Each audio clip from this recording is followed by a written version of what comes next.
ఇచ్చేది నీ వాక్యమే నన్ను బ్రతికించేది. నా బాధలలో నెమ్మదినిచ్చేది నీవు పలికితే నాకు మేలయా. నీవు పలికితే నాకు మేలయా. నీ దర్శనమే నాకు చాలయా. నీ దర్శనమే నాకు చాలయా. నాతో మాట్లాడు ప్రభువా, నీవే మాట్లాడుమయ్యా. అవును నా ప్రియ పరలోకపు తండ్రి ప్రభువా, నేను మాట్లాడితే నిష్ప్రయోజనం, నువ్వు మాట్లాడితే ప్రయోజనం. నేను మాట్లాడితే ప్రభువా నీ వైపు ఆకర్షించబడలేరు నా తండ్రి.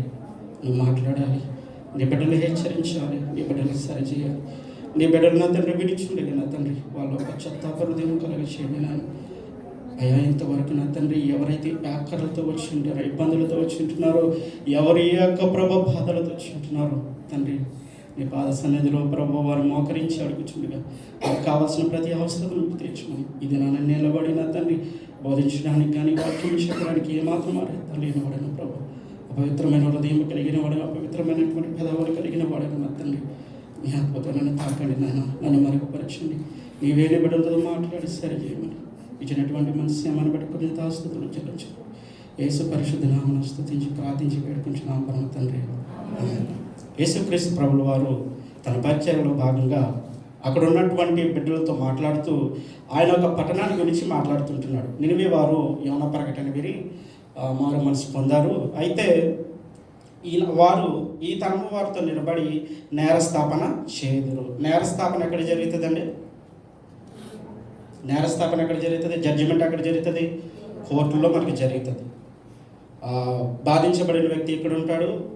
తర్వాత ఎవరైతే బాధపరిచారో ఆ వ్యక్తి ఎక్కడ ఉండటం మనం చూస్తుంటాం. సాధారణంగా మనము ఈ ప్రపంచంలో బ్రతుకుతున్నప్పుడు ఈ 6 నెలలపై బ్రతుకుతున్న ప్రతి ఒక్కరు కూడా ఆ దేశానికి సంబంధించినటువంటి ఆ నిబంధనల ప్రకారం వారు బ్రతకాలి. అవునా కదంటారండి? ఈ దేశంలో కొన్ని రూల్స్ ఉన్నాయి. అక్కమ్మ లేకపోతే మనం తీసుకెళ్ళి జైల్లో పెడతారు. 120 కంటే ఎక్కువ స్పీడ్ వెళ్తే దానికి తగినటువంటి శిక్ష వారికి ఉంటుంది. ఒకవేళ ఎవరినన్నా హత్య చేసినా లేకపోతే మానభంగం చేసినా ఏది చేసినా ఈ దేశం యొక్క చట్టం కింద ఆ యొక్క దేశాల యొక్క చట్టాల కింద వారు శిక్షించబడుతూ ఉంటారన్నమాట. ఎవరు కూడా తప్పించుకొనలేరు. ప్రతి దానికి కూడా ప్రతి దేశంలో చట్టం అనేది ఖచ్చితంగా ఉంటుంది. ఒకవేళ చట్టం లేదనుకోండి, మనుషులు ఎలా ఉంటారండి? చాలా భయంకరంగా ఉంటారు. ఈ రోజున మనం ఇలా బ్రతికుండేవారికి కదేమో. మన దగ్గర ఉన్నటువంటి ధనాన్ని దోచుకోవడానికి, మన దగ్గర ఉన్నటువంటి సిరి సంపదలు, మన దగ్గర అయితే ఏదైతే ఉందో ప్రతిదీ దోచుకొనడానికి కూడా అనేక మంది మన మీద ఎగబడేటి ఉండేవారు. మనము ఈ రోజుల్లో సజీవులుగా ఉండేవారు కాదు. కానీ ప్రతి దేశంలో ఒక చట్టం ఉంటుంది. ఆ చట్టాన్ని బట్టే మనిషి బ్రతుకుతూ ఉండాలి. ఆ చట్టాన్ని గౌరవిస్తూ తన జీవితాన్ని వెళ్ళబుచ్చాలి. అయితే దేవుని సన్నిధానికి వచ్చినటువంటి మనందరం కూడా 2 చట్టాల దగ్గర మనం బ్రతుకుతుంటున్నాం. ఒకటి దేవుని చట్టము, రెండోది మనిషిని యొక్క చట్టము. మనిషి చట్టం ఏమంటుందంటే ఒక స్త్రీని లేకపోతే ఒక పాపం చేస్తే వాడు చేసిన పాపం రుజువైతేనే వాడికి కోర్టులో శిక్ష ఉంటుంది. కానీ దేవుడు ఏమంటున్నాడో తెలుసా? నీ హృదయంలో పాపం చేసినా కానీ నేను దాన్ని లెక్కిస్తాను అంటున్నాడు. అంటే ఒకటి ఈ దేశ సంబంధమైనటువంటి చట్టంలో మనం బ్రతుకుతున్నాం. దానికంటే ఇంపార్టెంట్గా క్రైస్తవులుగా మనం ఎక్కడ బ్రతుకుతున్నాం తెలుసా? దేవుని యొక్క చట్టంలో, అనగా ధర్మశాస్త్రం, దేవుని యొక్క చట్టంలో మనం బ్రతుకుతున్నాం అన్న విషయాన్ని మనం ఎప్పుడు కూడా గుర్తుపెట్టుకోవాలి. చాలామంది కూడా నేను దేవుని యొక్క ధర్మశాస్త్రం, దేవుని యొక్క చట్టంలో నేను బ్రతుకుతున్నానని ఆలోచన లేక దేవుడు మంచివాడులే, దేవుడు కరుణామయుడులే, దేవుడు గొప్పవాడులే, నన్ను విడిపిస్తాడులే, అన్నీ చేస్తాడులే అని చెప్పేసి మనకు నచ్చినట్టుగా మనం బ్రతుకుతూ వెళ్ళిపోతుంటాం. చరిత్రలో చూస్తే దేవుడు ఎవరిని కూడా విడిచిపెట్టలేదు. చరిత్రలో తప్పు చేసిన వారిని దేవుడు ఎక్కడ కూడా విడిచిపెట్టినట్టుగా మనం చూడం. అబ్రహాము తప్పు చేసినప్పుడు 15వ ఆదికాండము, ఎవరు తెరవద్దు, త్వరగా వెళ్ళడానికి నేను ప్రయత్నం చేస్తాను. అబ్రహాము తప్పు చేసినప్పుడు అబ్రహాముకి కొన్ని తీసుకొచ్చి ఆయన ఖండించమన్నప్పుడు 15వ అధ్యాయంలో ఆయన ఒక చిన్న తప్పిదం చేసినప్పుడు దేవుడు ఏమన్నాడో తెలుసా, నీ తరం వారు నీ పిల్లలు ఒకరికి 430 సంవత్సరాలు దాసీలుగా ఉంటారని దేవుడు అక్కడ అబ్రహాముతో చెప్పినట్టుగా మనం చూస్తున్నాం. అలాగే మోషే ఏం చేశాడండి, ఐగుప్తు దేశాల నుండి 40 సంవత్సరాలు పాలు తేనెలు ప్రవహించే దేశానికి తీసుకొస్తున్నప్పుడు 6 లక్షల కాల్బలాన్ని ఆయన తీసుకొస్తున్నప్పుడు అనేక మంది ద్వారా విసిగి చెంది అనేక మందికి దేవుని దగ్గర నుండి తీసుకొచ్చినట్టు వర్తమానాన్ని ప్రజలతో మాట్లాడుతున్నప్పుడు అటువంటి దేవుని యొక్క పరిచర్య చేసినటువంటి మోషేను ఏమన్నాడు తెలుసా, భూమి మీద ఇతని సాత్వికుడు, ఇతను ఏమన్నాడు, నా ఇల్లంతటిలో నమ్మకమైన వాడు తప్పు చేస్తే ఏమన్నాడో తెలుసా, చిన్న తప్పిదాం అనుకుంటాం మనం. మోషే వెళ్ళు కొండతో మాట్లాడమంటే రెండోసారి వెళ్ళి తను ఏం చేశాడో తెలుసా, తన కర్ర పెట్టి ఆ యొక్క కొండను కొట్టినప్పుడు మోషేని ఏమన్నాడో తెలుసా, మోషే నువ్వు కానాను దేశాన్ని చూస్తావు కానీ అడుగు పెట్టవు. చిన్న తప్పేనండి, మాట్లాడమన్నాడు కానీ ప్రజల మీద ఉన్నటువంటి ద్వేషం, ప్రజల మీద కోపం ఆయనకి రప్పించినప్పుడు ఆ కోపంతో వెళ్ళి అక్కడ బండను కొడితే ఏమైపోయిందో తెలుసా, ఒక చిన్న తప్పిదానికి కానాను దేశానికి చిన్న తప్పిదమే మనం అనుకుంటాం, కానీ దేవుడు త్రాసిపెట్టి చూస్తే దానిలో మనం ఎంత తప్పు చేసామనేది అర్థమవుతూ ఉంటుంది. చిన్న తప్పే కదా అనుకుంటాం, కానీ దేవుడు ప్రతిదీ కూడా పరిగణలోకి తీసుకుంటున్నటువంటి విషయాన్ని మనం ఈ సందర్భంలో జ్ఞాపకం చేసుకోవాలి. ఇక దావీదు పిచ్చిపోతో పాపం చేసిన అది మాత్రమే మనకు తెలుసు, కానీ రెండో తప్పిదం కూడా దావీదు చేశాడు. ఇశ్రాయేలు ప్రజలు దేవుని చిత్తం లేకుండా లెక్కింపకూడదు. 2 సమూయేలు గ్రంథము ఎక్కడ రాయబడి ఉంటుంది, 2 సమూయేలు గ్రంథం 24వ అధ్యాయం. దయచేసి ఎవరు తెరవద్దు, ఆ యొక్క ఉపద్ఘాతాన్ని చెప్పుకుంటూ వెళ్తున్నాను.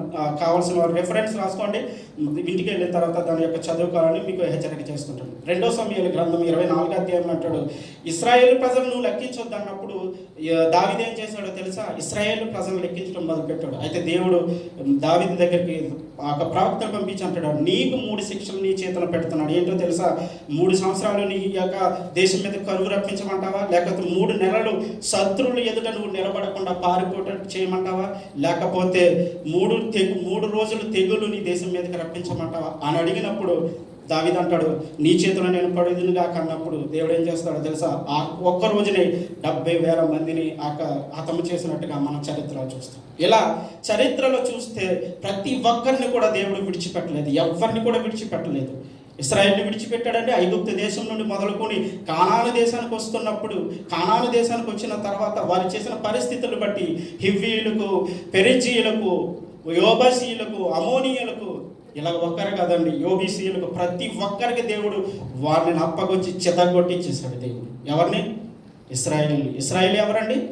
దేవుని ప్రజలు. ఇక్కడ దేవుని ప్రజలు అని ఎందుకంటే చాలామంది కూడా ఇశ్రాయేలు దేవుడు కదా అని అంటూ ఉంటారు. మనం సోషల్ మీడియాలో ఎక్కువగా చూస్తుంటే ఆయన ఇశ్రాయేలు దేవుడు కదా అనుకుంటారు. మనకు కూడా కొన్ని సందర్భాల్లో మనకు ఒక ఆలోచన వస్తుంటుంది, ఇదేంటి దేవుడు ఇశ్రాయేలు మాత్రం ఎందుకు ఎన్నుకున్నాడు, దేవుడు ఈ ప్రపంచాన్ని సృజించి మనుషులందరూ ఆయన పిల్లలే కదా అనే ఆలోచన మనకు రావచ్చు. అయితే ఇశ్రాయేలుని ఎందుకు ఎన్నుకున్నాడంటే దేవుడు భూమి మీద మనుషులను చేసిన తర్వాత వారికి ఇష్టం వచ్చినట్టు బ్రతుకుతుంటే ఒక జనాన్ని ఏర్పరచుకొని వారి ద్వారా ప్రపంచానికి పరిచయం అవ్వాలని ఒక జనాంగాన్ని ఎన్నుకున్నాడు. అయితే ఎప్పటి వరకు వారిని ఎన్నుకున్నాడో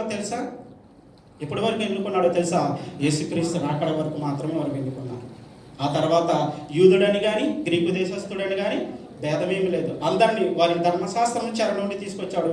మనల్నేమో పాపం అనే సంఖ్యల నుండి మనం తీసుకుని వచ్చినట్లుగా మన గలతీలు రాసిన పత్రికలో మనం చూడగలుగుతాం. అయితే ఎందుకు ఇశ్రాయేల్ని ఎన్నుకున్నాడు అంటే, అంతవరకు ఎందుకు ఎన్నుకున్నాడు అంటే, ఒక గిఫ్ట్ ఎవరికైనా ఏదైనా ఫంక్షన్ జరుగుతున్నప్పుడు ఒక గిఫ్ట్ మనం ఇవ్వాలనుకున్నాం అనుకోండి, ఆ గిఫ్ట్ లోన పెట్టి బాక్స్ని అంత నీట్గా ప్యాక్ చేస్తామని మనం చాలా నీట్గా ప్యాక్ చేస్తాం.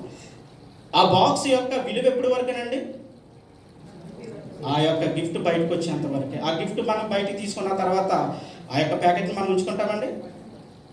సేమ్ దేవుడు కూడా ఇశ్రాయేలు ప్రజలు ఎందుకు ఎన్నుకున్నాడంటే లోకరక్షకుడు వాళ్ళ నుండి రావాలి కనుక అప్పటి వరకు కూడా దేవుడు ఇశ్రాయేలు ప్రజలు ఎన్నుకున్నాడు. ఒకసారి యేసుక్రీస్తు లోకానికి వచ్చిన తర్వాత యూదుడని గ్రీకు దేశస్థుడని భేదం లేదు, ప్రతి ఒక్కరు కూడా రక్షణ ఆయన అనుగ్రహించి ఉంటున్నాడు. ఇలా చరిత్రలు చూస్తే ప్రతి ఒక్కరిని కూడా ఆయన శిక్షించినట్టుగా, ఆయన మాట విన్నవారిని ఆయన ప్రేమించినట్టుగా కూడా మనం చూస్తాం.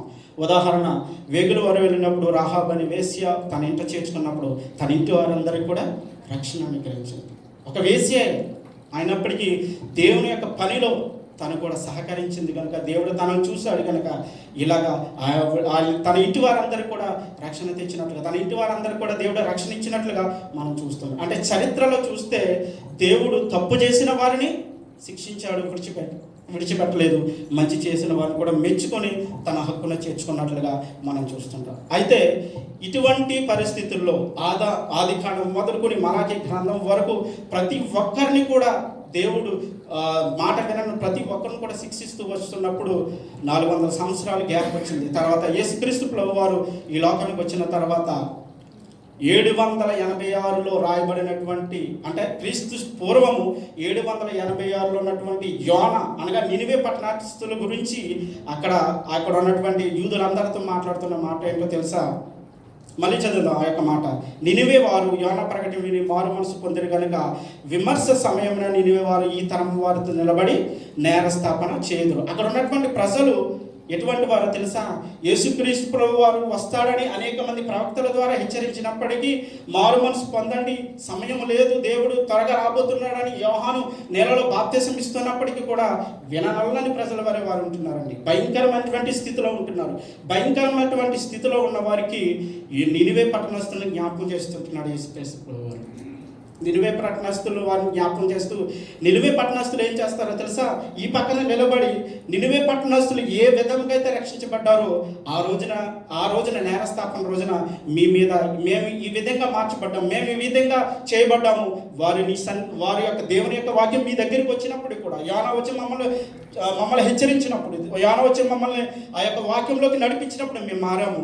కానీ స్వయాన దేవుడే మీ దగ్గరికి వచ్చినప్పుడు మారలేకపోతున్నప్పుడు దేవాన్ని శిక్షించమని మన మీద నేరస్థాపన చేస్తాడని యేసుక్రీస్తు ప్రభువారు అక్కడ మాట్లాడుతూ మనం చూస్తుంటున్నాం. ఇందుకే నినివే వారు ఏ ఒక్క తప్పిదాలు చేశారో ఒకసారి చరిత్రలోకి వెళ్ళి చూద్దాం. నహుము గ్రంథము, బైబిల్ తెరిచి చూద్దాం. నహుము గ్రంథము దయచేసి అందరూ కూడా బైబిల్ తెరిచి చూడాలని ప్రభు పేరట మీకు హెచ్చరిక చేస్తుంటున్నాం. నహుము గ్రంథము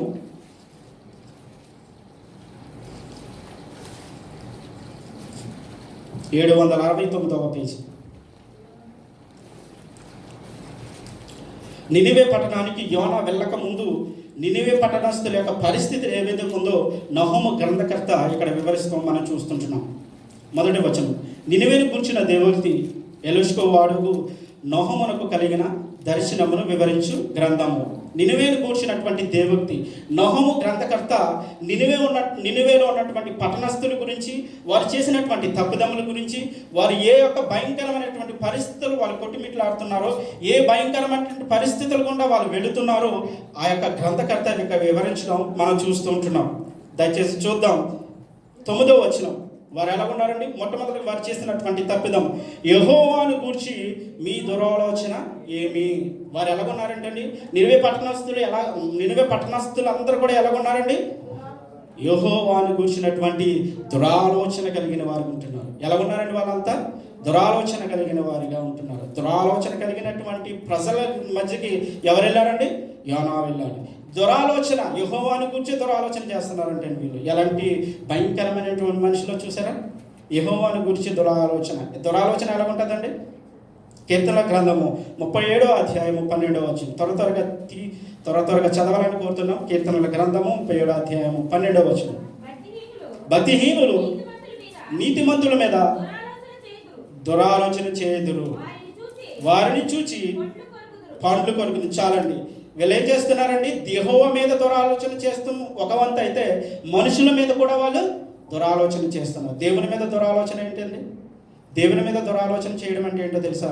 దేవుణ్ణి ఆధారం చేసుకొని పోవడమే దురాలోచన. మనకి ఏదైనా ఆపద వచ్చింది అనుకోండి, మొట్టమొదటిగా ఉండగా మన ఆలోచన ఎక్కడికి వెళ్ళిపోతుంది?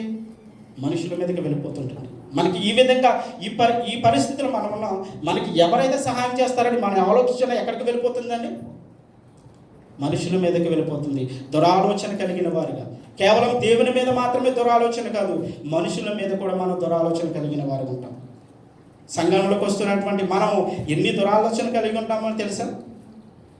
మన సహోదరి మంచిగా ఉంటే మనం సహించలేం, ఆ మీద దురాలోచన. మంచిగా పాటలు పాడితే ఆమెను సహించలేం, వారి మీద దురాలోచన. మంచి చీర కట్టుకుంటే మనం భరించలేం, మంచి కారు కొనుక్కుంటే భరించలేం. ఇంకా ఏదైనా మనకంటే హెచ్చించబడుతుంటే మనకి ఎన్ని దురాలోచనలు మన యొక్క మనసు. ఎలా పాడు చేయాలా, ఎలాగా ఒకవేళ ఒక స్త్రీ కానీ ఒక పురుషుడు కానీ యథార్థంగా నీతిగా బ్రతుకుతుంటే ఎన్ని దురాలోచనలు. తనకి ఎవ్వరు లేరంటావా, తనకి తనకి ఎవ్వరు ఇల్లీగల్ కనెక్షన్ లేవంటావా? ఇటువంటి దురాలోచనలండి. మనుషుల గురించి మనుషులే, లోకంలో ఉండేవారు మాట్లాడుకుంటే అది పర్వాలేదు, కానీ దేవుని రక్తంలో కడగబడినటువంటి జనాంగం మాట్లాడుతున్న మాటలు ఏంటో తెలుసా? మనుషుల గురించి మనిషి మాట్లాడుతున్న మాట ఏంటో తెలుసా? ఈ మనుషుల మీద దురాలోచనలు. ఎలా ఉన్నారండి? మనుషుల మీద దురాలోచనలు. సామెతల గ్రంథము 15వ అధ్యాయం 26వ వచనం కూడా ఏ విధంగా రాయబడి ఉంటుంది? దురాలోచనలు యెహోవాకు హేయములు, దయగల మాటలు ఆయన దృష్టికి పవిత్రములు. దురాలోచనలు యెహోవాకి ఎలాగంటాయని తెలుసండి? హేయాలు ఉంటాయండి. లోకంలో అనేక మంది ఇతరులు ఒకవేళ హెచ్చించబడుతుంటే వారు దురాలోచన కలిగి వారిని ఎలాగా వెనక్కి లాగాలని ఆలోచన కలిగి ఉంటాడు. కానీ క్రైస్తవులుగా మనం దేవుని యొక్క సన్నిధిలోకి వచ్చినటువంటి మనం ఎటువంటి ఆలోచన కలిగి ఉన్నాం? ఈ రోజున దురాలోచన కలిగిన వారు ఉంటున్నామా? దురాలోచన వైపే మన ఆలోచన వెళ్తుంటున్నాయా? దేవుడు ఈ రోజున హెచ్చరిక చేస్తుంటున్నాడు. దురాలోచన కలిగి ఉన్నావేమో, నీ స్థితిగతులు మార్చుకో. అది దేవునికి హేయమైనటువంటి క్రియ. ఒకరు అందంగా తయారైతే మనలో ఎన్ని దురాలోచనలండి. ఒకరు మంచిగా డ్రెస్ వేసుకుంటే మనం భరించలేం, మంచిగా పాటలు పాడితే భరించలేం, మంచిగా వాక్యం చదివితే భరించలేం, మంచిగా వాక్యం చెప్తే భరించలేం, మంచిగా ఆరాధన చేస్తే భరించలేం. ఎన్ని దురాలోచనలు మనకి. కానీ దేవుడు మాట్లాడుతున్నాడు, దురాలోచన యెహోవాకు హేయం. అటువంటి స్థితిలో నువ్వు ఉండకూడదని దేవుడు హెచ్చరిక చేస్తున్నాడు. నినివే పట్టణస్థులు యెహోవా మీద దురాలోచన చేశారు, మనుషుల మీద వారు దురాలోచన చేస్తుంటున్నారు. కానీ దేవుడు హెచ్చరిక చేస్తున్నాడు, ఈ రోజు నువ్వు కూడా దురాలోచన కలిగి ఉన్నావు. దేవుడు హెచ్చరిస్తున్నాడు, జాగ్రత్త. చరిత్రలో ఎవరిని విడిచిపెట్టలేదు దేవుడు, నిన్ను కూడా విడిచిపెడతాడు అనుకోవడం నీ అవివేకం. దేవుని యొక్క ఆధీనంలో నువ్వు ఉన్నావు, దేవుని యొక్క ధర్మశాస్త్రం కింద ఉన్నావు, దేవుని యొక్క చట్టం కింద నువ్వు ఉన్నావని వివేచన కలిగి ఉండాలి. ప్రతి ఆఘాతం యొక్క లోతు కూడా ఆయన తేటగా చూస్తుంటున్నాడంట. మన హృదయంలో లోతు అని ఆయన చూడడం, ప్రతిదీ కూడా ఆయన లెక్కిస్తుంటున్నాడు. జాగ్రత్త, వారు దురాలోచన కలిగిన వారు ఉంటాడు. రెండవదిగా వారు ఏది కలిగి ఉన్నారు చూద్దాం. 10వ అధ్యాయము అదే నహూము గ్రంథము 10వ వచనం. ద్రాక్ష మండలకంప వలె శత్రువులు కూడినను వారు ద్రాక్షారసము త్రాగి మత్తులై. వారు ఎలా ఉన్నారండి? ద్రాక్షారసం తాగారంటండి. ఎలా ఉన్నారండి? ద్రాక్షారసం బానిసలు అయిపోయారండి, త్రాగుడికి బానిసలు అయిపోయే వారుగా. ఈరోజు చాలామంది దేవుని సన్నిధికి వస్తుంటున్నారు పురుషులు, ఇంకా తాగుడు అలవాటు మానలేనటువంటి పరిస్థితి. దేవుడి మాట నిన్ను హెచ్చరిస్తుంది. నువ్వు ఎక్కడికి వస్తున్నావో తెలుసా? నువ్వు దేవుని సన్నిధికి వచ్చినప్పుడు నువ్వు ఎలా ఉండాలో తెలుసా? నీ ప్రవర్తన జాగ్రత్తగా చూసుకోవాలి. వాక్యాలన్నీ తెలుసు మనకి. దేవుడు శిక్షిస్తాడని తెలుసు, దేవుడు యొక్క మాట వినకపోతే నరకానికి తోస్తాడని కూడా తెలుసు. కానీ అయినా కానీ మనం మారలేదు. ఎటువంటి మత్తులో ఉన్నారో తెలుసా? ద్రాక్షారసం తాగే వాళ్ళు మత్తులో ఉన్నారు. కేవలం ద్రాక్షారసం అనే మత్తులోనే కాదండి, ఈ రోజున క్రైస్తవులు అన్నవారు అనేక మత్తుల్లో తూలలాడుతుంటున్నారు. వ్యభిచారం అనే మత్తులో, మోసం అనే మత్తులో, భయంకరమైనటువంటి మత్తులో తూలాడుతుంటున్నారండి. భయంకరమైనటువంటి పరిస్థితుల్లో నేటి క్రైస్తవం కనబడుతుంది. ఎక్కడ చూసినా భయంకరంగానే వల్గర మాటలు, రెండు నాలుకల ధోరణి కలిగినటువంటి మాటలు, భయంకరమైనటువంటి మాటలు. లోకంలో అన్యులు ఆ విధంగానే ఉంటున్నారు. దేవుని రక్తంలో కడిగినటువంటి ప్రతి క్రైస్తవుడు కూడా అదే పరిస్థితిలో ఉంటున్నాడు. వివేచిస్తున్నావా? దేవుడు విడిచిపెట్టలేదు ఎవరిని కూడా. వివేచిస్తున్నావా? ఈ రోజున నిన్ను కూడా విడిచిపెట్టడు. వ్యభిచారం అనే మత్తులో నువ్వు అక్కడ తూలుతుంటున్నావేమో. నా భర్త చూడట్లేదులే, నా యొక్క భార్య చూడట్లేదులే, నేనేం చేసినా పర్వాలేదులే, ఫోన్లో చాటింగ్లు చేస్తూ, ఫోన్లో భయంకరమైనటువంటి మాటలు మాట్లాడుతూ ఇష్టానుసారంగా నువ్వు బ్రతుకుతున్నావు. ఆ మత్తులో నువ్వు చూపుతున్నావేమో.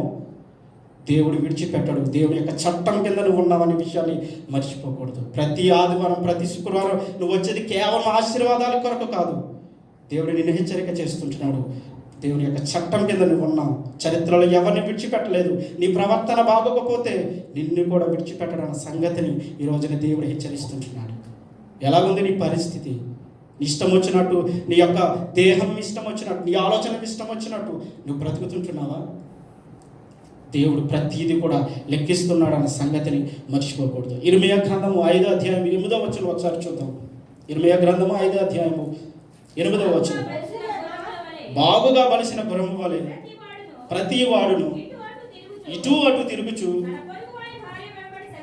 తన పొరుగు వాడి భార్య వెంబడి సకిలించును.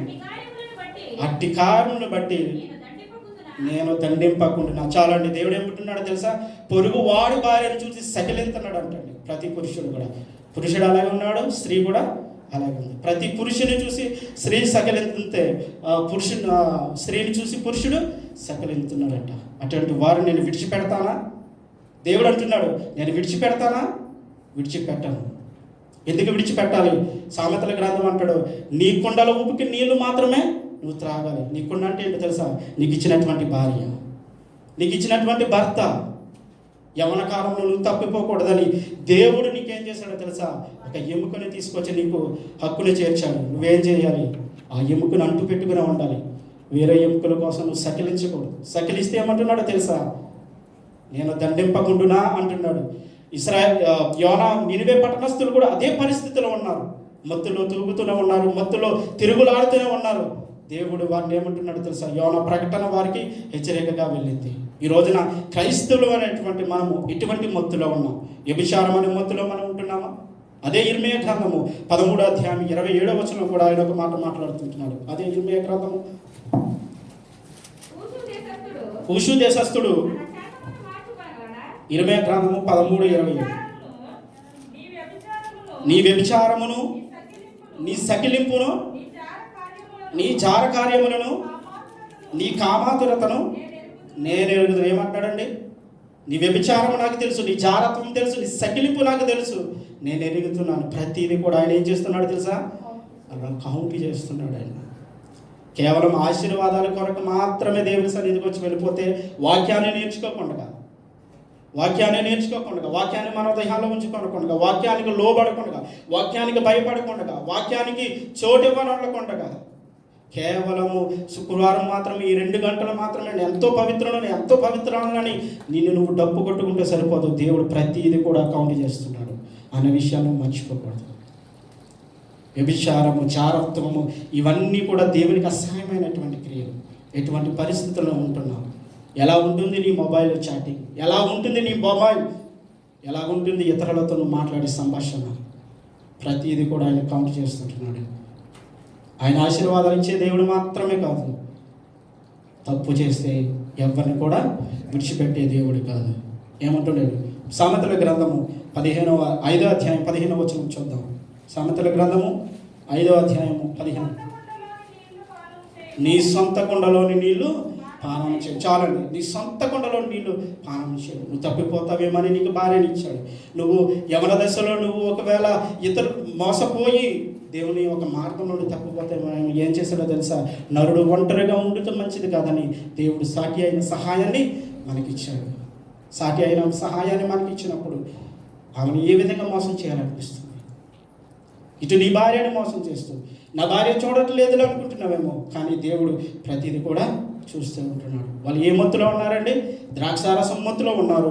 ఈ రోజున క్రైస్తవులుగా మనము ఏ మత్తులో ఉన్నామో దేవుడు మనల్ని హెచ్చరిక చేస్తున్నాడు. 3వదిగా వాళ్ళు ఎటువంటి కలిగి ఉన్నారో ఒకసారి చూద్దాం. 3వదిగా 11వ వచనం, నినివే యెహోవా మీద దురాలోచన చేసి వ్యర్థమైన బోధించేవాడు ఒకడు నీలో నుండి బయలుదేరి ఉన్నాడు. వ్యర్థమైన వాటిని బోధించేవాడండి. ఈ రోజున సంఘాలలో కూడా ఎటువంటి బోధన వచ్చిందో తెలుసండి? మనకి కూడా దురద చేపులండి. ఎలాగో తెలుసా? ఆశీర్వాదం గురించి చెప్తేనే మనం ఆలకిస్తాం. నేను ఆశీర్వదిస్తాడమ్మా, దేవుడు నిన్ను వర్ధలింపజేస్తాడమ్మా, నీ పిండి పెట్టి తొట్టే, తర్వాత నీ పసుపు పంటలు, పాడి పంటలు, దేవుడు నిన్ను ఆశీర్వదిస్తాడమ్మా, నీ పిల్లలకి పెళ్ళిళ్ళు చేస్తాడమ్మా, నీ కొడుకులు వివాహం అవుతుందమ్మా, నిన్ను ఆ స్థితిలో ఉంచుతాడమ్మా. ఇదే కావాలమ్మా ఆయన ఇచ్చేవాడు. ఆయన ఏమంటున్నాడో తెలుసా? నా నీతిని, నా రాజ్యాన్ని మొదట వెతకండి, మీకేం కావాలో అవన్నీ కూడా నేను ఇస్తాను. ఇక్కడ ఉన్న వారందరూ కూడా పిల్లలు ఉన్నారు. వారందరూ కూడా పిల్లల్ని బడికి పంపించినప్పుడు వాడి ఫ్యూజుల కోసం కానీ, వాడి బుక్స్ కోసం కానీ, వాడి పుస్తకాల కోసం కానీ వాడు కష్టపడాలండి? అవసరం లేదు. తల్లిదండ్రులుగా ఇక్కడ ఎందుకు కష్టపడుతున్నాం? వాడి యొక్క అవసరతలు తీర్చడం కొరకే. పొట్టగుట్టు కొరకైతే, మన పొట్ట నింపుకోవడం కొరకైతే ఈ దేశానికి రావాల్సిన అవసరం లేదు. మన పిల్లల కొరకు, మన పిల్లల యొక్క భవిష్యత్తు కొరకు, వారు బాగుండాలని, వారి ఒక ఉన్నత స్థితిలో పెట్టాలని మన ఈ దేశానికి వస్తే వాడు వాటి కోసం కష్టపడవలసిన అవసరం లేదు. వాడు ఏం చేయాలో తెలుసా? యథార్థంగా మంచిగా చదువుకొని భవిష్యత్తులో వాడు మంచి ఉన్నత స్థితికి వెళ్ళి సమాజంలో మనందరూ కూడా ఏం చేయాలో తెలుసా? మంచి పేరు తీసుకొచ్చేటట్లుగా ఉండాలి. అది కాకుండా నా తండ్రి సంపాదిస్తున్నాడే నేను కూడా సంపాదిస్తానని అంటే అది ఎంతవరకు కరెక్ట్ అండి? నీకు ఇచ్చిన పని ఏంటి? నువ్వు చదువుకోవాలి. భవిష్యత్తులో నువ్వు స్థిరపడాలంటే మొట్టమొదటిగా నువ్వు చదువుకోవాలి, నీ యొక్క స్థితిగతులు మార్చుకోవాలి. దేవుడు కూడా అదే అంటున్నాడు, మొట్టమొదటిగా నా నీతిని మీరు వెతకండి, మీకు ఏం కావాలో నేను ఇస్తానంటున్నాడు ఆయన. నీతి అంటే ఏంటో తెలుసా? నేను పరిశుద్ధుడు కనుక మీరు సమస్త ప్రవక్తలు ఎందుకు మీరు ఏమండాలి? పరిశుద్ధత కలిగి ఉండాలి. అది ఆయన నీతి. పరిశుద్ధంగా మనం బ్రతుకుతూ మన సమాజంలో ఉంటున్న 10 మందిని కూడా పరిశుద్ధతలోకి నడిపించేటట్లుగా మనం బ్రతకాలి. పరిశుద్ధతలోకి నడిపించినట్లుగా బ్రతకమే నీతిగా బ్రతకడం. అటువంటి బ్రతుకు లేనప్పుడు క్రైస్తవుడిగా నువ్వు బ్రతికితే ఏంటి, సత్య ఏంటి? క్రైస్తవుడిగా నువ్వు బ్రతికితే ఏంటి, సత్య ఏంటి? జీవం కలిగినటువంటి చేప పిల్ల ఏం చేస్తుందో తెలుసా? ప్రవాహానికి ఎదురు వెళ్తుంటుంది. చచ్చిపోయిన చేప ఏంటో తెలుసు? కొట్టుకుపోతూ ఉంటుంది. ఈ రోజున పాపం అనే వరవల్లో కొట్టుకుపోతూనే ఉంటున్నాం. పాపానికి ఎదురెళ్ళేవారుగా మనం ఉండాలి. పాపాన్ని తొక్కుకుంటూ మనకు ఎదురు వెళ్ళేవారిగా అట్టి రీతిగా ఉండాలని పరిశుద్ధాత్మ దేవుని మనకి సంశగురువు ఆదరణకర్తగా దేవుడు మనకి ఇచ్చి ఉంటున్నాడు. వాళ్ళు ఎలా ఉన్నారో తెలుసా? వ్యర్థమైన వాటిని ఈ రోజున సంఘాలలో బోధిస్తుంటున్నారండి. నిన్ను ఆశీర్వదిస్తాడంటే అదే మనం వింటున్నామే తప్ప దేవుడు నిన్ను శిక్షించబోతున్నాడు, దేవుడు నిన్ను మార్చాలనుకుంటున్నాడు, స్థితిగతుల్లో మార్చకపోతే నిన్ను లెక్క తేలుస్తాడని చెప్తుంటే ఎవరు కూడా వినట్లేదండి. అటువంటి బోధకులు నేటి దినాల్లో కరువైపోయారు.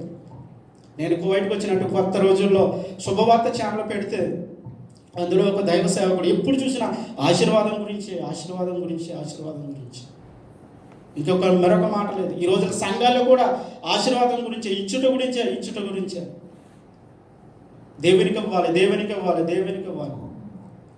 మొట్టమొదటిగా నీ యొక్క పరిశుద్ధతను, నీ స్థితిగతులను దేవుడికి ఇవ్వాలి, నీ హృదయాన్ని దేవుడికి ఇవ్వాలి. మొట్టమొదటిగా నీ హృదయాన్ని దేవునికి ఉండగా, దేవునికి నువ్వేమిచ్చినది వ్యర్థమే. అది విషయాన్ని మనం గమనించాలి. దేవుడు ఏమంటున్నాడు తెలుసా? నేను పరిశుద్ధుడిని కనుక మీరు కూడా పరిశుద్ధులు. ఇంతకీ బోధించేవారు అట్లే ఉంటున్నారు, పాటించేవారు కూడా ఎలా ఉంటున్నారో తెలుసా? వ్యర్థమైన వాటిని కూడా మనం పాటిస్తున్నాం. వ్యర్థమైనవి ఏంటో తెలుసా? మన పిల్లలకి పెళ్లి చేయాలంటే ముహూర్తాలు చూస్తాం, మనం ఇల్లు కట్టుకోవాలంటే సిద్ధాంతిని తీసుకొచ్చి ముహూర్తాలు చూస్తాం, ఎక్కడికైనా వెళ్ళాలంటే ముహూర్తాలు చూస్తాం, ఎదురు చూస్తాం. ఎవరైనా ఎదురొస్తే, ఒకవేళ ఎవరైనా విధవరాలు ఎదురొస్తే మళ్ళీ వెనక్కి వెళ్ళిపోతుంటాం. వ్యర్థమైన వాటిని మనం పాటించట్లేదా క్రైస్తవులుగా? నీ బిడ్డలకు వివాహం చేయమన్నప్పుడు సిద్ధాంతి దగ్గరికి వెళ్ళవలసిన పని ఏంటి? జ్యోతిష్యుడి దగ్గరికి వెళ్ళవలసిన పని ఏంటి? ప్రతిరోజు మంచిదే దేవుడు నీకు ఇచ్చాడు. ఒకవేళ మంచిది కాకపోతే దేవుడు నీకు ఇస్తాడా? మంచిది కాకపోతే దేవుడు నిన్ను జీవించడానికి ఈ లోకంలోకి పంపిస్తాడా? పంపించడే. ఒకవేళ రోడ్డు మీద యాక్సిడెంట్ అయ్యి కాలు విరిగిపోతే ఈరోజు మంగళవారం మంచిది కాదు, ఈరోజు హాస్పిటల్కి వెళ్ళొద్దని మానేస్తామా? మానమే. హుట్టిన తీసుకెళ్ళిపోతాం. ఈ గడియ మంచిది కాదని మానేమే. ఎందుకని? ప్రాణభయం. ఎందుకు చూస్తున్నావు వ్యర్థమైన వాటి వైపు నువ్వు? దేవుడు అడుగుతుంటున్నాడు. లోకంలో వారు ఆ విధంగానే బ్రతుకుతుంటున్నారు. వాళ్ళు ముహూర్తాలు చూస్తూ, పెళ్ళిళ్ళకు ముహూర్తాలు చూసుకుంటూ, ఏదన్నా కార్యం చేయాలంటే జ్యోతిష్యుడి దగ్గరికి వెళ్ళి ప్రతిదీ కూడా ముహూర్తం. ఇల్లు కట్టాలంటే వాస్తు చూస్తారు. ఈ వాస్తు మంచిది కదండి, ఇది మంచిది కదండి. ఎవరు చెప్పారు నీకు అది మంచిది కదండి? దేవుడు ప్రతీది కూడా మంచిగానే చేశాడు. నువ్వు ప్రతీది కూడా మంచిగానే చూడాలి. నినివే పట్టణస్థులు వ్యర్థమైన వాటిని బోధిస్తున్నారు, వ్యర్థమైన వాటిని వాళ్ళు ఆచరిస్తూనే ఉన్నారు. అటువంటి వారి దగ్గరికి అలా ఎవరు వెళ్ళారో తెలుసా? యోనా ప్రవక్త వెళ్ళి ఉంటున్నారు, మనం చూస్తున్నాం. 4వదిగా వారు ఏం కలిగి ఉన్నారో చూద్దాం. 14వ వచనం. నీ దేవతాలయములో చెక్కబడిన విగ్రహమే కానీ, పోత పోసిన ప్రతిమయే కానీ ఒకటి లేకుండా అన్నిటినీ నాశనం చేతులు. పోత పోయబడినటువంటి విగ్రహారాధన కలిగిన వారుగా వాళ్ళు కనపడుతుంటున్నారండి. ఈ రోజున చాలామంది కూడా తెలియనటువంటి క్రైస్తవులు అన్ని దేవులతో పాటు యేసుక్రీస్తుని కూడా పక్కన పెట్టి ఆరాధించేవారు లేకపోలేదు. ఈ రోజు దేవుడు ఏమంటున్నాడో తెలుసా? నేను ఒక్కడనే దేవుడు. పైన ఆకాశం అందు కానీ, కింద భూమి అందు కానీ, నీళ్ళ కింద ఉంటూ ప్రతి దానిని ఏ రూపాన్ని కూడా నువ్వు చేసుకోకూడదు. నేనే దేవుడు, నేను తప్ప వేరొక దేవుడు నీకు ఉండకూడదు. వేరొక దేవుడు నీకు ఉండకూడదు అంటే మన హృదయంలో ఏం పెట్టుకుంటున్నామో తెలుసా? దేవుని కంటే ఎక్కువ స్థానాన్ని దేనికి ఇచ్చినా అది కూడా విగ్రహారాధన. ఒకవేళ దేవుని కంటే ఎక్కువ స్థానాన్ని నీ భర్తకి ఇస్తున్నావేమో, ఎక్కువ నీ యొక్క ఉద్యోగానికి ఇస్తున్నావేమో, నీ కుమారులకి ఇస్తున్నావేమో, నీ కుమార్తెలకు ఇస్తున్నావేమో, లేకపోతే నీ మొబైల్కి ఇస్తున్నావేమో, దేవుని కంటే ఎక్కువ ప్రాధాన్యత, అది కూడా విగ్రహారాధన. దేవుడు ఏమంటున్నాడు తెలుసా? పోతపోయబడినట్టు విగ్రహారాధన చేసేవారుగా వారు కనబడుతుంటున్నారు. ఎంత భయంకరమైనటువంటి పరిస్థితుల్లో వారు ఉన్నారో తెలుసా? ఇటువంటి భయంకరమైన పరిస్థితుల్లో వాళ్ళు ఉన్నారు. ఈ రోజున క్రైస్తవుడు కూడా ఉండటం విడ్డూరం. ప్రతి వారం వాళ్ళకి యోనా ప్రకటన ఒక్కసారి మాత్రం వెళ్ళి హెచ్చరిక చేస్తుంది. కానీ 365 రోజుల్లో 52 శుక్రవారాలు మనల్ని హెచ్చరిక చేస్తున్నప్పటికీ వినడంలోని ప్రజల వైపే మనం ఉంటున్నాం. ఈ ప్రజలు దేవుడు ఏమంటున్నాడో తెలుసా? ఈ ప్రజలు చెవులారా వింటారా తప్ప హృదయంలో వారు గ్రహింపరు. ఎంత భయంకరమైనటువంటి పరిస్థితుల్లో నేటి సమాజం వెళ్ళిపోతుందో, క్రైస్తవ్యం వెళ్ళిపోతుందో మనం ఆలోచించాలి. మారతావా ఇప్పుడే? అయినా దేవుడు ఏమంటున్నాడో తెలుసా? ఆ భయంకరమైన విగ్రహారాధన నుండి నువ్వు విడిపించబడాలి. అబ్రహాము దేవుని కంటే ఎక్కువగా ప్రేమిస్తున్నాడేమో అని పరీక్షించడానికి ఇస్సాకుని తీసుకెళ్ళి బలిమ్మంటే ఆ యొక్క పరీక్షలు ఎవరి దగ్గర తెలుసా? అబ్రహాము నగ్గినట్టుగా మనం చూస్తుంటున్నాం. అటువంటి పరీక్ష మనకు ఎదురైనప్పుడు ప్రతిది కూడా విడిచిపెట్టుకునే వారిగా మనం ఉంటున్నామా? ఒకవేళ నువ్వే దేనినైతే ప్రేమిస్తున్నావో దానినే దేవుడు ఒకవేళ నీకు దూరం చేస్తే అప్పటికైనా నువ్వు దేవుని విడిచిపెట్టకుండా, దేవా నీవు ఉన్నావు నాకు చాలు, దేవా నీ నందు నేను విశ్వాసం నుంచి బ్రతుకుతాను, నాకు అదే చాలు, నీ అందు భయభక్తులు కలిగి నేను బ్రతుకుతాను, అదే నాకు చాలు అని నువ్వు బ్రతుకుతుంటున్నావా? లేకపోతే ఇంకా ఆ యొక్క అత్యాశతోనే ఏదైతే మనం ఇష్టపడుతున్నామో దాన్ని మన హృదయాలు ఉంచుకొని ఆ యొక్క ప్రతిమని మనలో ఉంచుకొని దేవుని యొక్క స్థానాన్ని ఇవ్వకుండా మన ఇష్టానుసారంగా మనం బ్రతుకుతుంటున్నామా? దేవుడు లెక్క అడుగుతాడు ఒక రోజున. దేవుడు ఒక రోజున మనందరినీ తీర్పులోకి తీర్చరాబోతున్నాడు, తీర్పులోకి తీసుకుని రాబోతుంటున్నాడు. ఆ రోజున ఏ సమాధానం చెప్పగలుగుతాము? దేవుడు మాట్లాడుతున్న మాట ఏంటో తెలుసా? వారు చెక్కబడిన విగ్రహములు కలిగి ఉన్నారంట. మూడో అధ్యాయం నహూము గ్రంథము 3వ అధ్యాయం 1వ మాట. నరహత్య చేసిన పట్టణమా, ఎలా ఉన్నారండి వాళ్ళు? నరహత్య చేసిన పట్టణంగా ఉంటున్నారు.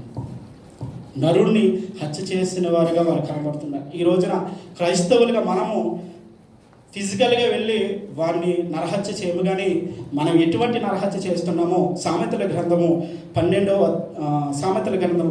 అధ్యాయం 18వ వచనంలో ఈ మాట రాయబడి ఉంటుంది. కత్తిపోటు వంటి మాటలు పలుకువారు కలరు. చాలండి, కత్తిపోటు వంటి మాటలు. ఎలాంటి మాటలు అండి? వారి మాటే కత్తిలా ఉంటుందంట. వారి మాట ఎలా ఉంటుందండి? కత్తిలా ఉంటుందంట. వారు మాట్లాడితే చాలు చచ్చిపోయినట్టే మనిషి. చాలామంది తల్లిదండ్రులు అంటున్నారు బిడ్డ అనే మాటలకి, అయ్యా ఈ మాట విని నేను ఇంకా ఎందుకు బ్రతికున్నానా, నా కొడుకు ఈ విధంగా మాట్లాడతారు అనుకోలేదండి. భయంకరమైనటువంటి మాట మాట్లాడి నా హృదయాన్ని గాయపరిచాడు. ఈ రోజున కత్తిపోటు వంటి మాటలు మనం మాట్లాడుతూనే ఉంటాం క్రైస్తవులుగా. కత్తిపోటు వంటి మాటలు పలకకూడదని దేవుడు హెచ్చరిక చేస్తున్నాడు. మన మాట ఎలా ఉండాలో తెలుసా? ఉప్పు వేసినట్టు రుచి కలిగినదిగా ఉండాలని దేవుడు మాట్లాడుతున్నాడు. నాలుక అగ్నియే, అది ప్రకృతి చక్రానికి చిచ్చు పెడుతుందంట. యాకోబు రాసిన పత్రికలో రాయబడుతుంటుంది. ఏ విధంగా ఉంటుంది మన యొక్క మాట? మనిషిని ఫిజికల్గా వెళ్ళి నువ్వు కత్తెట్టి చంపక్కర్లేదు, కానీ కత్తిపోటు వంటి మాటలు నీ యొక్క చూస్తున్నామండి. ఇక్కడ ఎంతమంది వారి యొక్క భర్తకు లోబడి ఉంటున్నారు? కత్తిపోటు వంటి మాటలు. మన భార్యతో మనం మాట్లాడతలేదా? మన భర్తతో మనం మాట్లాడతలేదా? కోడలు అత్తగారితో మాట్లాడతలేదా? అత్తగారు కోడలతో మాట్లాడట్లేదా? క్రైస్తవులే ఎంత ఎక్స్పీరియన్స్ అంటే ఒక్కొక్కరు 20 సంవత్సరాలు 30 సంవత్సరాల ఎక్స్పీరియన్స్ క్రైస్తవులు. కానీ క్రైస్తవ జీవితంలో దేవుడు త్రాసులోంచి చూస్తే వారు ఎక్కడ కనబడుతున్నారో తెలుసా? జీరోలో కనబడుతుంటున్నారు. అపోస్తలుడైన పౌలు కొరింథీ పట్టణానికి లేఖ రాస్తే ఏమంటున్నాడో తెలుసా? మీరు ఇప్పటికే బోధకులుగా ఉండాలి. మిమ్మల్ని పాలతో పెంచాను, ఇప్పటికి మాంసము తినే వారి స్థితికి ఎదిగారని నేను అనుకుంటున్నాను, కానీ ఇప్పటికీ పాలు తాగే స్థితిలోనే మీరు ఉంటుంది. ఎంత దౌర్భాగ్యం అండి! దేవుని వాక్యం నీ దగ్గరకు వస్తున్నప్పుడు నేర్చుకోవడం మానేసాం. దేవుని వాక్యాన్ని నీ దగ్గరకు వచ్చినప్పుడు హృదయాలు ఉంచుకోవడం మానేసాం. దేవుని వాక్యాన్ని మన హృదయాలు భద్రపరచుకోవడం మానేసాం. కానీ పోను పైపెచ్చు ఏ మాటలు మాట్లాడుతున్నామో తెలుసా? కత్తిపోటు వంటి మాటలు మాట్లాడటం లేదండి. మనం ఇతరుల గురించి మనం మాట్లాడటం లేదా? ఆ సహోదరు అంటే నాకు పడదండి, ఆవిడ గురించి ఎన్ని కత్తిపోటు వంటి మాటలు మాట్లాడుతాం మనం. క్రైస్తవులమే ఒకరికొకరు మనము ఐక్యత కలిగి, సహోదరుల ఐక్యత కలిగి ఉండుట ఎంత మేలు, ఎంత మనోహరం. ఐక్యత లేకపోతే నువ్వు దేవుని సన్నిధానికి రావడం దేనికి? నేను క్రైస్తవుడు అని చెప్పుకోవడం దేనికి? దేవుని బాధపరిచినట్టు కదా? దేవుని మరొకసారి బాహాటంగా సిలువ వేసినట్టు కాదా? నీ సహోదరితో నువ్వు శత్రుత్వం కలిగి ఉంటే, మీ శత్రువుని దేవుడు ఏమంటున్నాడు తెలుసా? పరలోకమందున్న మీ తండ్రికి మీరు కుమారులైనట్లు మీ శత్రువులను ప్రేమించాలి. శత్రువును సైతం ప్రేమించమని చెప్తుంటే తోటి సహోదరుని మనం ప్రేమించలేకపోతున్నాం, శత్రువుగా చేసుకుంటున్నాం. ఏది నీ క్రైస్తవం? ఏది నీ యొక్క ఎక్స్పీరియన్స్ చూపిస్తున్నావే తప్ప క్రైస్తవంలోకి వచ్చి నీ యొక్క పరిస్థితులు మారట్లేదే, నీ స్థితిగతులు మారట్లేదే, నీ పరిస్థితులు మారట్లేదే. నరహత్య చేసేవారుగా, కత్తిపోటు వంటి మాటలు మాట్లాడేవారుగా నువ్వు ఉంటున్నావు. దేవుడు హెచ్చరిక చేస్తున్నాడు. ప్రతి మాట కూడా ఆయన లెక్కిస్తూనే ఉంటున్నాడు. ప్రతి మాట కూడా ఆయన లెక్కిస్తూ ఉంటున్నాడు. విషయాన్ని నువ్వు మర్చిపోకూడదు. ఈ రోజున ఆరవదిగా అదే వచనంలో కింద రాయబడి ఉంటుంది, తెగగా ఎరపట్టుకొనుచు మోసముతో బలాత్కారముతో నిండి ఉన్నది. వారు ఎలాగ కలిగి ఉన్నారంటండి? మోసముతో నిండి ఉన్నారంటే. ఎలాగా ఉన్నారండి? మోసముతో నిండి ఉన్నారంటే. భయంకరమైనటువంటి మోసం కలిగిన వారుగా వారు మనకు కనపడుతుంటున్నారు. ఈ రోజున నేను ఎవరిని మోసం చేయట్లేదు అన్న వారు చేతులెత్తండి. ఎంతమందిని మనం మోసం చేస్తాం? పలానా టయానికి నీకు ఇది చేస్తాను, పలానా నీకు అది చేస్తానని చెప్పి ఎంతమందిని మనం మోసం చేయట్లేదండి?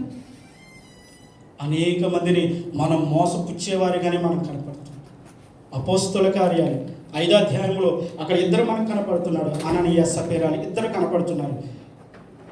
మొదటి ప్రారంభ క్రైస్తవ్యంలో అక్కడ ఆ యొక్క విశ్వాసులకు ఉన్నటువంటి ఆ యొక్క ఆస్తులన్నీ, స్థిరాస్తులన్నీ అమ్మేసి వారి అపోస్తుల పాదాల చెంతకు పట్టుకొని వస్తున్నప్పుడు అననీయ సఫీరాలు కూడా వారి ఆస్తిని అమ్మి కొంత దాచుకొని, ఏంటండి కొంత దాచుకొని ఎక్కడ కొంత ఎవరి దగ్గర కట్టుకొచ్చారు? పేతురు దగ్గర కట్టుకొచ్చారు. అప్పుడు పేతురు గారు అంటున్నారు 3వ విషయంలో, అప్పుడు పేతురు, అననీయ ఈ భూమి వేలలో కొంత దాచుకొని పరిశుద్ధాత్మను మోసపుచ్చుటకు సాతాను ఎందుకు నీ హృదయాన్ని ప్రేరేపించింది. చాలండి. ఎవరిని మోసం చేస్తున్నాడండి? ఎవరిని మోసం చేయాలని వచ్చాడు? పేతును మోసం చేద్దాంలే అనుకున్నాడు. ఈ రోజుల్లో సంఘాలలో కూడా నేను ఎవరినో మోసం చేస్తున్నాను అనుకుని దేవుని సన్నిధానానికి వస్తుంటున్నాను. చాలామంది కూడా నేను ఎవరిని మోసం చేయట్లేదు అనుకుంటున్నాను. చాలామంది కూడా ఇక్కడ ఎవరైనా ఉంటే వడ్డీ వ్యాపారం కూడా మోసం. వడ్డీ వ్యాపారం దేవుడు ఏమంటున్నాడు తెలుసా? నీ ధనాన్ని ఇతరులకు వడ్డీకి ఇవ్వకూడదు. అది వారి యొక్క వారి రక్తాన్ని నువ్వేం చేస్తున్నావు తెలుసా? తాగుతుంటున్నావు. వారి రక్తాన్ని నువ్వు తాగుతుంటున్నావు. ఏమీ తాగట్లేదని ఏదో నామకరాత క్రైస్తవుడికి వచ్చి కూర్చుంటే ఆయన ప్రతిదీ కూడా లెక్కిస్తుంటున్నాడు. ఆయన ఏమంటున్నాడో తెలుసా? మోసపోకుడి దేవుడు ఎక్కిరించబడడు. ఎవరిని మోసం చేద్దామని ఎంతమందిని మోసం చేస్తూ ఉంటున్నాం ఈ లోకంలో. మన యొక్క పరిస్థితులు బట్టి అనేక మందిని మోసం చేస్తున్న వారిగా కనపడుతున్నారు. మన పరిస్థితులు బట్టి దేవుని దగ్గరికి వచ్చి దేవుని యొక్క పాదాలు పట్టుకుని మనం బ్రతిమాలవలసిన పోయి అనేక మందిని మోసం చేసేవారిగా మనం కనపడుతున్నాం. అననీయ సఫీరాలు ఎవరిని మోసం చేద్దామనుకున్నారు?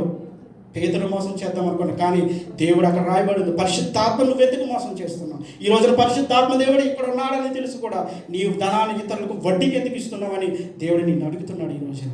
ఒకవేళ అటువంటి వారు ఎవరైనా ఉన్నారేమో, వడ్డీ వ్యాపారం చేసేవారు ఎవరైనా ఉన్నారేమో, అది మంచిది కాదు అని దేవుడు హెచ్చరిస్తుంటున్నాడు. ఎవరిని మోసం చేద్దామని దేవుడు హెచ్చరిక చేస్తుంటున్నాడు. నిన్నువే పట్టణస్తులు మోసంతో ఉన్నారు. ఈరోజు క్రైస్తవుడిగా నువ్వు మోసం స్థితిలో ఉంటే దేవుడు నిన్ను కూడా హెచ్చరిక చేస్తుంటున్నాడు. ఎంతమందిని మోసం చేయాలని. మోసపోకుడి దేవుడు ఏమంటున్నాడండి? మోసపోకుడి దేవుడు ఎక్కిరించబడడు. మనుషుడు ఏది విత్తుతాడో అదే పంట కోస్తాడు. ఏది విత్తుతావో అదే కోస్తావు. బెల్షెజాజరుకు ఒక హస్తం వచ్చి రాస్తుంది, ఏమన్నా తెలుసా? మెనే టేకెల్ ఓ పార్షల్. టేకెల్ అంటే అర్థం ఏంటో తెలుసా?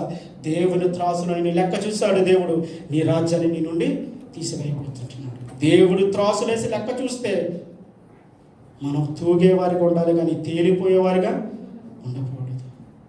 కాబట్టి ఎటువంటి పరిస్థితుల్లో మనం ఉంటున్నాం? మోసంతో కూడినటువంటి హృదయంతో ఈ యొక్క ఆరాధనకు వస్తున్నాము. మోసంతో కుదిరినటువంటి ఆలోచనలతో ఈ స్థలానికి వస్తున్నామేమో. జాగ్రత్త. మోసపోకుడి దేవుడు వెక్కిరించబడడు. మనుషుడు ఏది విత్తుతాడో అదే పంటను కోస్తాడు. ఏది విత్తుతున్నావు ఈ రోజున సమాజంలో, ఏది విత్తున్నావు సంఘంలో ఈ రోజున అదే పంటను మనం కోస్తామన్న విషయాన్ని మర్చిపోకూడదు. ఇక లాస్ట్గా వాళ్ళు చేసినటువంటి పాపము ఐదో వచనం 3వ అధ్యాయం 5వ వచనం. నువ్వు చేసిన అధిక జారత్వమును బట్టి. అధిక జారత్వం అంటే ఏంటో తెలుసా? వివాహం కాకుండా యవన స్త్రీలు కానీ యవన పురుషుడు కానీ ఒక శారీరక సంబంధం కలిగి ఉండటమే జారత్వం. వివాహమైన స్త్రీ ఒక శారీరక సంబంధం కలిగి ఉంటే అది వ్యభిచారంలోకి వెళుతుంది.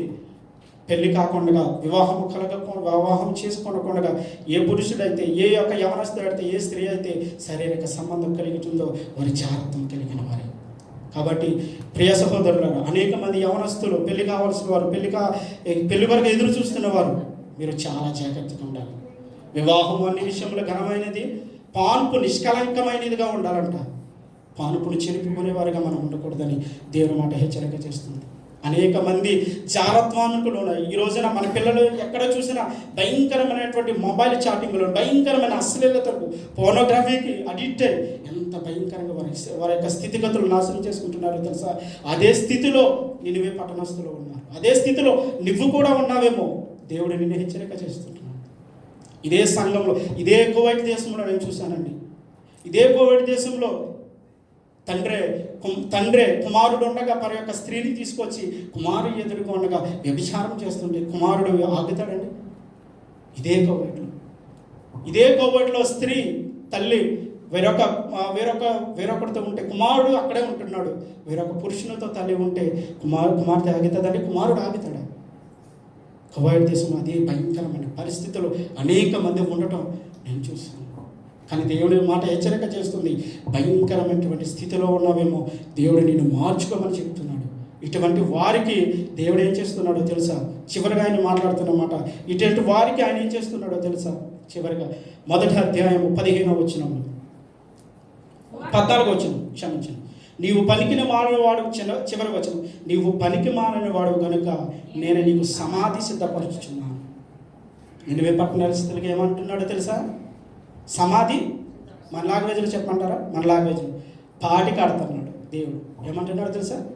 నీకు పాడి కడుతున్నాను రా అబ్బాయి, నినివే పట్టణస్తున్నారు, మీ అందరికీ నేను పాడి కడుతున్నాను, సమాధి సిద్ధం చేస్తున్నాను. ఇవన్నీ చేసినటువంటి క్రియలు బట్టి నేను ఏం చేస్తున్నానో తెలుసా? మీకు పాడి కట్టబోతున్నాను, హెచ్చరిక చేస్తుంటున్నాడు దేవుడు. ఈ రోజున అదే పరిస్థితులు ఉంటే పాడి కట్టడానికి ఆయన సిద్ధమన్నాడు. దేవుని సన్నిధానికి వచ్చి కేవలం ఆశీర్వాదాల కొరకే, కేవలం ఇష్టం వచ్చినట్టు బ్రతికి వెళ్ళిపోతే ఊరుకుంటాడా దేవుడు? ఆయన యొక్క త్రాసులో నిన్ను చూడబోతుంటున్నాడు. సమాధినికి సిద్ధం చేస్తాను అంటున్నాడు. ఇందుకు సమాధి సిద్ధం చేసేవాడు, సమాధి సిద్ధం చేస్తున్నాడు అన్న ప్రజల దగ్గరికి ఒక అవకాశం ఇవ్వాలని చూశాడండి దేవుడు. ఒక అవకాశం ఇవ్వాలని చూశాడు. చేప కడుపులో ఉన్నప్పటికీ, 3 రోజులు సముద్ర గర్భంలో ఉన్నప్పటికీ నినివే పట్టణానికి తీసుకొచ్చాడు. యోనాని తీసుకొచ్చి ఒక ప్రయాణమంతా విస్తీర్ణం కలిగినటువంటి ఆ యొక్క పట్టణంలో, నినివే పట్టణానికి ఒక్క 40 రోజుల్లో, యోనా గ్రంథం 3వ అధ్యాయం రాయబడి ఉంటుంది. ఓ నినివే పట్టణస్తులారా, 40 రోజుల్లో దేవుడు మీకు పాడిని కట్టబోతున్నాడు, మీకు సమాధిని సిద్ధం చేయబోతున్నాడు ప్రకటించినప్పుడు రాజు మొదలుకొని సామాన్యుడి వరకు వారి గోనె పట్ట కట్టుకుని ఎక్కడికి వచ్చారో తెలుసా? దేవుని పాదాల చెంతకు వచ్చారు. దేవుని పాదాల చెంతకు వచ్చి వారు మొరపెడుతున్న యోనా గ్రంథం చూద్దాం ఒకసారి. 9వ వచనం, 3వ అధ్యాయం 9వ వచనం. మనుషులందరూ తమ దుర్మార్గులు విడిచి తాము చేయ బలత్కారము మానవలను, మనుషులేమి పశువులేమి సమస్తమును గోనె పట్ట కట్టుకొనవలను, జనులు మనపూర్వకంగా దేవుని వేడుకోవలను అని దూతలు నినివే పట్టణంలో చాటించిరి. ఈ నినివే వారు తమ చెడు నడతలను మానుకొనగా వారి చేస్తున్న క్రియలు దేవుడు చూసి వారు ఏం చేశారండి? వారి యొక్క క్రియలు ఏం చేశారో తెలుసా? ఒప్పుకుంటే, దేవుడి దగ్గర ఒప్పుకుంటే సరిపోతుంది. అతిక్రమములు దాచిపెట్టేవాడు వర్ధనుడు, విడిచిపెట్టువాడు అని రాయకుండా ఉంటే బాగా కంటిన్యూ చేద్దాం మనం. కానీ ఆయన అక్కడ మెన్షన్ చేశాడు ఏమన్నా తెలుసా? దాన్ని విడిచిపెట్టాలి. అతిక్రమంలో దాచిపెట్టేవాడు వర్ధనుడు, కానీ అటు ఒప్పుకొని విడిచిపెట్టేవాడు కనికరము పొందుతాడంట. వారు కనికరము పొందారు. ఏ విధంగా కనికరం పొందారో తెలుసా? దేవుడు ఎందుకు వారిని హెచ్చరిక చేశాడో తెలుసా? దేవుడు మన కొరకు ఏం చేశాడో ఒకసారి చూద్దాం. యెషయా గ్రంథము 55వ అధ్యాయము 10వ వచనంలో, యెషయా గ్రంథం త్వరగా నేను ముగించబోతున్నాను. యెషయా గ్రంథము 55వ అధ్యాయము 10వ వచనం.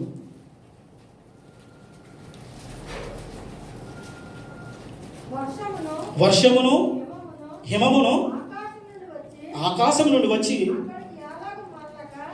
అక్కడికి ఎలాగూ మరలక భూమిని తడిపి విత్తువానికి విత్తనమును భుజించి వారికి ఆహారమును కలుగుటకై అది చికిత్స వదిలి. చాలండి. దేవుడు ఏం చేశాడో తెలుసా?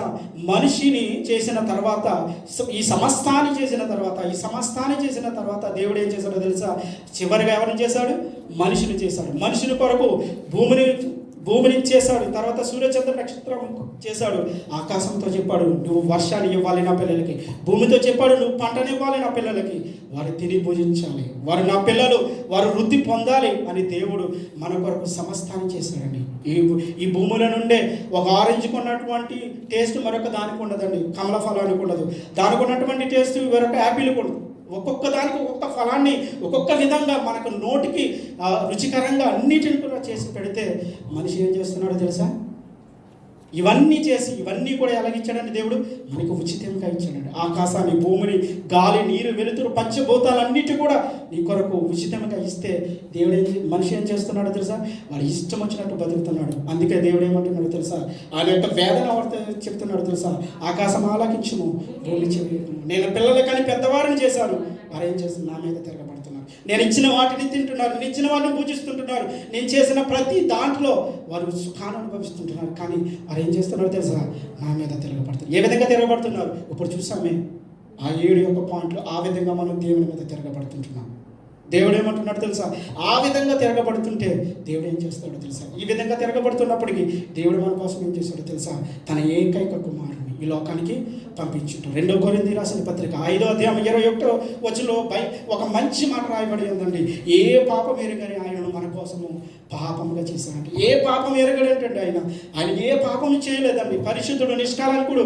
అటువంటి ఆయన మనందరి కోసం ఈ లోకానికి వచ్చి మన కోసం బలైపోయి ఉంటున్నాడు.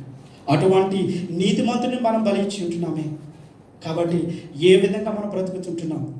మత్తయి సువార్త 16:25 వచనంలో నీ జీవిత కాలం అంతా నీ ఇష్టం వచ్చినట్టు బతుకో. ధనవంతుడితో మాట్లాడుతున్నాడు. నీ ఇష్టం వచ్చినట్లు బతుకో. కానీ ఇప్పుడు ఏం చేస్తున్నాడంటే వేదనకరమైనటువంటి స్థలంలో నీవు ఉన్నావు.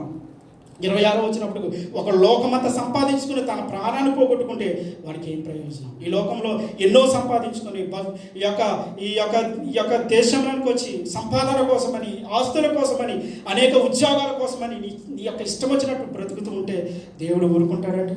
దేవుని సమయాన్ని దేవుని ఇవ్వకుండా, దేవుని యొక్క ఇష్టాల ప్రకారంగా మనం బ్రతుకోకుండా మనం ఇష్టం వచ్చినట్లు బ్రతుకుతా ఆయన ఏమంటున్నాడు అంటే, అగ్ని ఆరదు, పురుగు చావదు. తీర్పు రోజున అగ్ని ఆరదు, పురుగు చావదు. పురుగు అంటే ఎవరో తెలుసా? ఒక భక్తుడు ఎలా రాస్తుంటున్నాడు? మంటి పురుగునైనా నన్ను ఎన్నుకుంటివి, విలువలేని నా బ్రతుకునకు. అంటే మంటి పురుగు అంటే ఎవరో కదండి? పురుగు మనమే. అగ్ని ఆరదు, ఆత్మ చావదు. కాబట్టి దేవుడు ఏమంటున్నాడో తెలుసా? చివరిగా నీతో మాట్లాడుతున్న మాట, అతిక్రమమును దాచిపెట్టేవాడు వర్ధనుడు, కానీ దాన్ని ఒప్పుకుని విడిచిపెట్టేవాడు కనికరం పొందుతాడంట. ఈ రోజున దేవుని యొక్క రక్తం మనకి సిద్ధంగా ఉన్నది. ఒకసారి రక్తంలో కడగబడినటువంటి మనము ప్రతిదినం ఈ వాక్యంలో కడగబడాలి. ఈ వాక్యాన్ని ఎలా పోల్చాడో తెలుసా? ఎఫెసీయులకు రాసిన పత్రికలో రాయబడి ఉంటుంది. ఈ వాక్యాన్ని నేలతో పోల్చాడు దేవుడు. ఈ యొక్క బైబిల్ వాక్యం ప్రతిదినము మన హృదయాన్ని కడుక్కుంటూ ఆయనకి సమీపంగా జీవించాలని కోరుతుంటాను. చరిత్రలో ఎవరిని విడిచిపెట్టలేదు దేవుడు, నిన్ను కూడా విడిచిపెట్టడు. ఆ విషయాన్ని మనం ప్రతిరోజు జ్ఞాపకం చేసుకొనొచ్చు. ఆయన సన్నిధిలో బ్రతకాలని నన్ను నేను హెచ్చరించుకుంటూ మిమ్మల్ని హెచ్చరిస్తూ ఈ నా మాటలు ముగిస్తున్నాను. తలను వంచుకున్నాం, చిన్న ప్రార్థన చేద్దాం. మనందరూ కూడా ప్రార్థన చేద్దాం.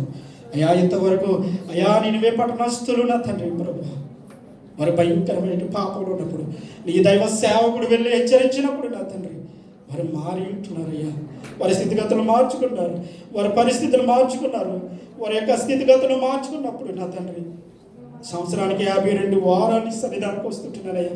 ఇంకా మారకపోతే నా జీవితాన్ని ఇంకా మారకపోతే నా చేతుల తండ్రి నేను నరకానికి వెళ్ళిపోయేవాడు. నాకంటే చిన్నవారు ఈ దినాన కరోనా వ్యాధితో అనేక మంది చనిపోతుంటే నేను సజీవ లెక్కలో ఉన్నానంటే కేవలం నీ కృపే, కేవలం నీ దయ ప్రభా. నీ కృప కాకపోతే ఏంటి నా తండ్రి? నన్ను సజీవ లెక్కలు ఉంచాను. ఇప్పటికైనా నా జీవితాన్ని మార్చుకుంటానయ్యా, ఇప్పటికైనా నా పరిస్థితిని మార్చుకుంటాను అని ప్రార్థన చేద్దాం. ప్రార్థన చేద్దాం, ప్రార్థన చేద్దాం. ఒక్క నిమిషం అందరూ కూడా నోరు తెరిచి ప్రార్థన చేద్దాం. ఈ సమయాన్ని దేవుడు మనకి ఇచ్చి ఉంటున్నాడు. నినివే పట్టణస్థులు వారి యొక్క రాజు మొదలుకొని పేదవాడి వరకు కూడా ప్రతి ఒక్కరు కూడా వారు మారినట్టుగా, వారి యొక్క స్థితిగతులు మార్చుకున్నట్టుగా చూస్తుంటున్నాం. దేవుడు ఆ పట్టణాన్ని నాశనం చేయకుండా పట్టణాన్ని ఆశీర్వదించినట్లుగా మనం చూస్తున్నాం. అదే ప్రజలు మన మీద నేరస్థాపన చేయడానికి, విమర్శ దినమందు మన మీద నేరస్థాపన చేయడానికి వారు సిద్ధంగా ఉన్నారు. విమర్శ చేయబడినటువంటి ప్రజలుగా మనం ఉందామా? విమర్శకు లోనైన వారిగా మనం ఉందామా? తేల్చుకోవాల్సినటువంటి పరిస్థితులు దేవుడు మనకి ఇచ్చి ఉంటున్నాడు. ప్రార్థన చేద్దాం. పరిశుద్ధుడానికి వందనాలు, జీవం కలిగిన దేవుడానికి వందనాలు. ఇంతవరకు నినివే పట్టణస్థులు చేసినటువంటి దుర్మార్గతల గురించి ప్రభువా, అటువంటి పరిస్థితులే మాలో ఉన్నాయి తండ్రి. యోనా వినడం ప్రకటన చేసినప్పుడు నా తండ్రి బిడ్డలందరూ మారారయ్యా. అయ్యా, వారి మీదకి వస్తారటువంటి నీ ఉగ్రతను తప్పించి వారిని పరలోక రాజ్యానికి వారసులుగా చేస్తావు.